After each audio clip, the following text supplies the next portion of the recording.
Hello, magandang hapon po sa inyong lahat, mga ikan, mga idol. So, yan ngayong hapon, nandito po ako ulit sa bahay mismo ni Kuya Artemio. Kaya, so, para bisitahin ulit siya at masubaybayan ang kanyang kalusugan, gano'n. Ayan, magpaabot na rin ako po ng konting tulong sa kanya, si Kuya Artemio.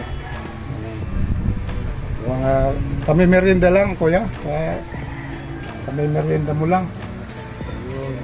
Nagkape na.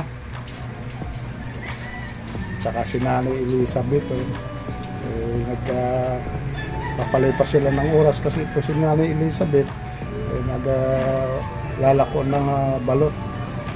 So ngayon walang Pinoy. Nanay, mga bukas kukuha ka na ng panibagong paninda.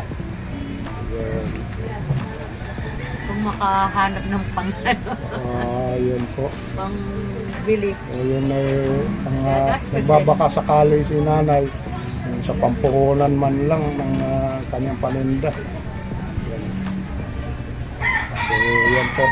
So ang kanilang tirahan yan po, medyo yan, malinis yan. Ayan, si Kuya, yan pong bunso niyong anak.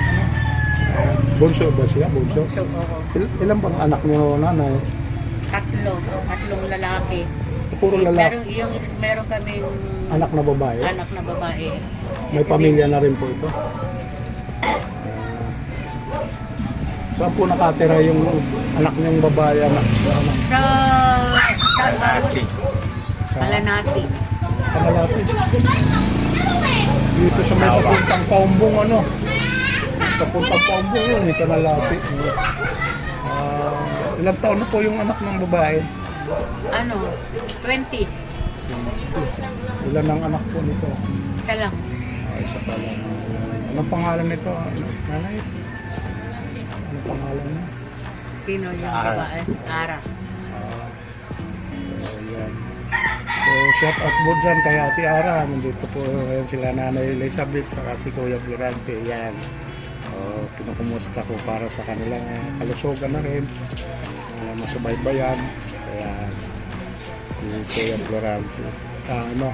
Kuya Artin pala. Sorry. Yan po. Ingat po tayo palagi sa lalo sa araw-araw na gawain natin. Kaya ano bang hiling mo lang sana? Nais mong hiling? Nais mo sa buhay? Dati naman dyan sa mga kuan din, mga kababayan, probinsya, yan. Mga kabayan, noon, hindi ko ginagawa ito. Kasi kaya, pero ngayon, hindi na. Kaya, kung mayroon mga kahit kunti, sobra, maraming salamat. Ang sabi ni Tatay Artin, kahit na lang konti daw lang na may maisishare kayong blessing, yan salamat daw kung mayroon may mabutihing puso nating kababayan na magmagandang loob. Yung maghingi lang ko ng konti, Sa kanyang Konting araw-araw konti na lang. pangangailangan na rin. sobra. So ayun, Nanay, anong nais mo sa Hinihiling ko lang po sa inyo kung meron kayong maibigay ng konting tulong sa pampunan ng balot. Hingi po ako ng konti.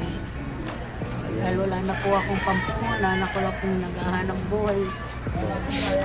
Si Nanay Elizabeth, nagbabaka sakali po, mga kababayan, mga idol, mga igan.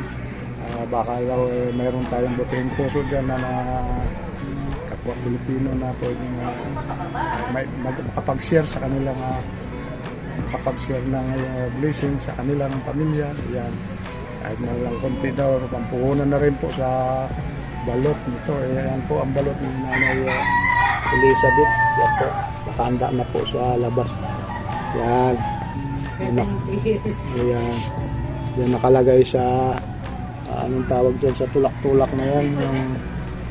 Yan po ang pamamaraan ni nanay para hindi na niyang bibit-bitin yung timba na yan. Yan, yung pinaglalagyan ng balot. Kumusta naman nanay ang kalusugan natin? Okay lang naman. Okay naman, okay lang. Kahit paano. Kahit pa paano, nakaka-lakad-lakad ako. Ang bagay ko. Kung hindi ako maglakad, wala. Alam mo Nangihina. namihina. Yan po ang sabi ng nanay din sa iyo. Hindi siya maglalakad, mananatili lalo ang sulog ng bahay. Maaaring manghina. Kaya maganda din na exercise si nanay sa pagtitinda at pag-ikot-ikot ng balot nito. Doon sa may guard ko lang ang pwesto mo, ate, dadaanan kita doon. Yan po, si Nanay Elizabeth. Ilang taon na nanay? 70. Si Nanay Elizabeth, 70 na po ito. So sa ngayon si Nanay Elizabeth ang magsisilbing gumagawa ng diskarte sa kanilang pamumuhay. Kasi gawa nga ito si Tatay Arte, medyo ganito na nga. 3 times o 4 times na kung ano. Yan. 4 times na. 4 times na po na atake ito sa kasi high blood nga po siya. Yan. So ang na-damage ditong panghuli tatay yung ano. Anong mga diskarte tatay pagka magsi-CR ka? Nakakalakad-lakad ka. Ay, bali yan po ang kuan ni tatay pag pupunta ng CR, itong wheelchair na ito. Ayan po ang nakakaagapan niya o nakakatulong pag pupunta siya ng CR. Pwede rin o rin wala na lang nanay. Oo. Pwede siya. Mahirap din siya sa Arnola na upo-upo. Sandali na lang din sa sila. Bugas pa. Maligo pa. Ayun. Kasi kung ihi lang naman, Meron siyang ano. ayun, yan pwede siya dyan. Tapos pagkagabi na, pwede itapon na lang po. Yan. So mamaya hindi na, Gabi tanghali tinatapon. ayun, medyo puno na siya. Kasi kung CR lang naman, hindi ka lang. Kasi kailangan nasusundan pa. So yan mga kapatid, mga idol. Yan po ang buhay nilang mag-asawa. Sa ating mga kababayan dyan, mga idol, yan po ang totoong buhay nila. May apo kami dalawa. Yan po. Ako pa. Yan. So, nanay, Napakahirap talaga pala. ano naman Yung nanay ang iyong High blood na. pinagkukutan ng lakas? Yung parang hindi ka nawawalan ng pag-asa. Anong mga effect na kukutan mo lang? Yung lakas ng lakas. Lakas ng loob. Lakas ng loob. Wala. Basta nung ano ako, kikilos ako para lumakas ang katawan kong kahit naman nangihina ako, sige pa rin ang lakad ko. Kailangan bumangon. Mahirap tumayo, pagka nakaupo ako, lalo na mababa, hindi ako yung upuan ko, pag mababa, hindi na ako makaupo. Kailangan mataas yung katulad sa'yo. Ayun, ganito. Ito pag nababa, mahirapan na. Kailangan may tukod. Tungkod. Kasi nagtutungkod na rin. Ayun. Pag masakit yung paa ko. Ilang taon si Papa na yun? 64. 64 na. So, kung hindi lang sana doon sa ano kasi nung mga nakaraan, di man siya na ganyan. Ano? Hindi ko Nakaka-duty pa ito nung mga nakaraan. So, yan po ang anong nangyari kay Tataya. So, Nanay Elizabeth Tala po ang nagsasabihin dumidiskarte sa pang-araw-araw nilang pangangailangan. Yan po. So, sana pagpalain pa tayo ng Panginoon at bigyan pa rin kayo ng kalakasan para saka huwag mawala ng pag-asa na si Tatay makaka-recover pa. Yun lang naman ang kuha natin. Meron nga akong napanood nung isang gabi. Opo. Parang tulad nyo rin, parang sponsor. Baka nyo dito yung ini-sponsor nyo, ano, laki. Yung ano, yung pinotol ba ito o ano? Hindi, nung maliit daw siya, malaki, parang ano siya dito, tumubo. Botol. Bata pa daw, hanggang sa Bakit naman wala Oo. naman. Binigyan siya ng ano, tulong. Ayun, nabigyan ng pansin na. Pinuntahan siya. So ito mga kabayan po, yung kanyang mga binti. Walang ano, lakas. Tatay, walang lakas ano. So pag tumayo, ano siya, parang nakahatak. Walang na-damage talaga yung mamasil. Ano. Wala nang ano, lakas. Yan po.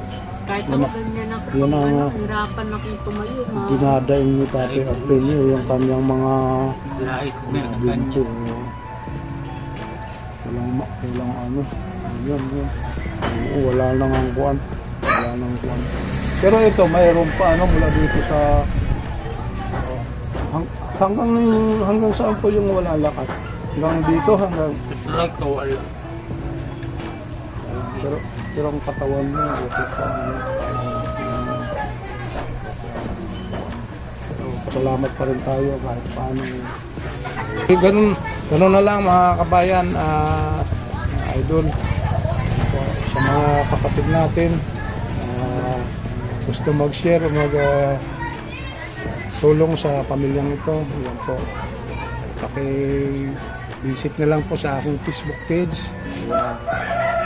Pwede pong nandun po yung phone ko. Sakalang mayroon mag-share sa kanilang blessing. Yan po.